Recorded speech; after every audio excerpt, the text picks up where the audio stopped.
నా పేరు Johnny since. వృత్తిరీత్యా నేను ఒక ప్లంబర్ని. నాకు పెళ్ళై 6 నెలలైంది. కానీ నా జీవితంలో అరుపులు లేవు, మెరుపులు లేవు. దాంతో నా పిల్లం నన్ను వదిలేసి వెళ్ళిపోయింది. పెద్దవాళ్ళు చెయ్యి అన్నారు, చిన్నవాళ్ళు బూచి అన్నారు. ఇక చేసేదేమీ లేక నా గోచీతో మెడకు మెలేసుకుని ఊరేసుకుందాం అనుకున్నాను. అప్పుడే సెప్టిక్ ట్యాంక్ పొంగి బయోగ్యాస్ బద్బూలాగా నా బతుకులోకొచ్చాడు నా బాబా. బాబా బాబా బాబా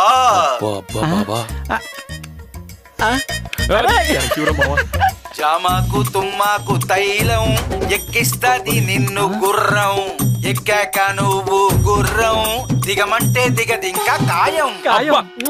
చాలా పెట్టారా బాబా? తీసుకోనాయనా, ఇది గనక తాగావంటే రాత్రంతా కటకట కటకట. మహాప్రసాదం. ఆ రోజు నుంచి నా జీవితంలో ఒకటే